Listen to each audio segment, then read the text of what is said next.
اور ہمارا 40% جو ہے گیس اور 30% ہمارا تیل آتا ہے، اور اگر ہم تیل روک دیں تو ہمارے پاس کئی سالوں تک کوئی آلٹرنیٹیو ہی نہیں ہو پائے گا، نہ تیل کا نہ گیس کا، تو ہم کس طرح جو ہے وہ اپنے ہی اوپر انڈائریکٹلی پابندیاں لگا دیں؟ یہ سمجھ سے بالاتر ہے۔ 2 ملک ہیں جنہوں نے کھلم کھلا امریکہ کی خلاف ورزی کی ہے اور اس بات کو ماننے سے انکار کیا ہے۔ اس میں ایک ہے نیدرلینڈز اور دوسرا ہے جرمنی۔ ان دونوں ممالک نے امریکہ کو کیٹیگوریکلی فی الحال تک تو نو کہہ دیا، انہوں نے کہا جی بالکل ایسا نہیں ہو سکتا۔ اس کے ساتھ کچھ اور ممالک بھی ہیں جنہوں نے امریکہ کو کہا ہے کہ بھائی ایسا سوچئے گا بھی نہیں، کیونکہ یہ میرا نہیں، یہ ماہرین کا خیال ہے جو ایکسپرٹ ہے اس چیز کے، وہ یہ کہتے ہیں کہ اگر پورے یورپ کی 40% گیس بند ہو جائے تو بہت زبردست قسم کا وہاں پہ انرجی کرائسس آ جائے گا، ڈومیسٹک سطح پر بھی آ جائے گا،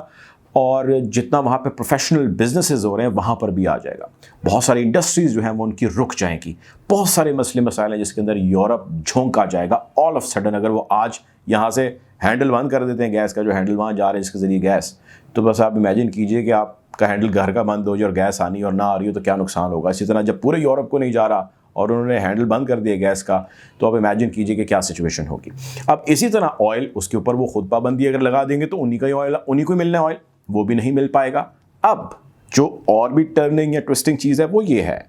کہ رشین ساتھ یہ کہتے ہیں، تھوڑا سا ان کو سمجھانے کی کوشش کرتے ہیں ویسٹرن پاورز کو، وہ یہ کہتے ہیں کہ آپ نے جب سے یہ سرگوشی کرنی شروع کی ہے، یا یہ رومر یا یہ حقیقت یا یہ باتیں گردش کر رہی ہیں کہ رشیا کے آئل پہ پابندی لگ سکتی ہے، تو اسی اثناء میں آئل کی اس وقت موجودہ فی بیرل قیمت $140 پہ آ چکی ہے، جو کہ تاریخی حوالے سے بہت ریئرلی ہوا ہے۔ 2008 میں غالباً شاید آخری مرتبہ ہوا تھا کہ اتنی اوپر جو ہے وہ پرائسز چلی گئی تھیں۔ پھر وہ کہتے ہیں کہ اگر آپ نے پابندی لگا دی تو یہ یاد رکھیے گا کہ اس وقت $140 کا جو بیرل ہے یہ $300 سے بھی زائد چلا جائے گا، اس سے اوپر چلا جائے گا، اور باوجود اس کے آپ کے پاس تیل نہیں ہوگا اور آپ مختلف ممالک کی منت کر رہے ہوں گے، جس میں ایران بھی ایک ملک ہے، جس سے یورپ اور دیگر ممالک جو ہے وہ معاہدے بھی کریں گے اور اس سے تیل بھی لیں گے۔ خیر، یہ وہ چیزیں ہیں جو بہت تیزی سے ڈیولپ ہو رہی ہیں، اور ان ڈیولپ ہوتی ہوئی سچویشن کے اندر بہت سارے ممالک، پاکستان جیسے، بھارت جیسے، بنگلہ دیش جیسے جو ڈیولپنگ کنٹریز ہیں وہ اس سے متاثر ہوتے ہیں۔ پاکستان کے اندر اب تقریباً $150 کے قریب پیٹرول ہے، جو کہ پرائم منسٹر عمران خان صاحب نے یہ کہا ہے کہ وہ اگلے 1 سال تک تقریباً ایسے رہے گا۔ وہ رہیں یا نہ رہیں وہ ایک علیحدہ بحث ہے، لیکن انہوں نے کہا کہ جی پیٹرول اتنا ہی رہے گا، لیکن اگر وہ خدا نخواستہ $300 فی بیرل پہ چلا جاتا ہے، جو کہ ابھی 140 ہے، تو تب پاکستان پہ اس کے کیا اثرات ہوں گے، یا اور دنیا کے ممالک پہ اس کے کیا اثرات ہوں گے، وہ یقینی طور پہ انڈائریکٹ یا ٹرکل ڈاؤن افیکٹ ہے of big decisions in the world. آخری چیز جاتے جاتے ویری کوئکلی آپ کو ایک انفارمیشن شیئر کرتا چلوں کہ یوکرین اور روس کی جنگ جو جاری ہے اس وقت، وہاں پہ گراؤنڈ ریئلٹیز کیا ہیں، کیا چل رہا ہے۔ ایک ورژن ہے یوکرینین، وہ ہے نقصان کا جو انہوں نے رشینز کو پہنچایا۔ یوکرین آفیشلز، ڈیفنس منسٹری ان کی یہ کہتی ہے کہ ہم نے 12,000 رشین سولجرز مار دیے ہیں، ساتھ وہ کہتے ہیں 48 جہاز ان کے ہم نے تباہ کر دیے ہیں،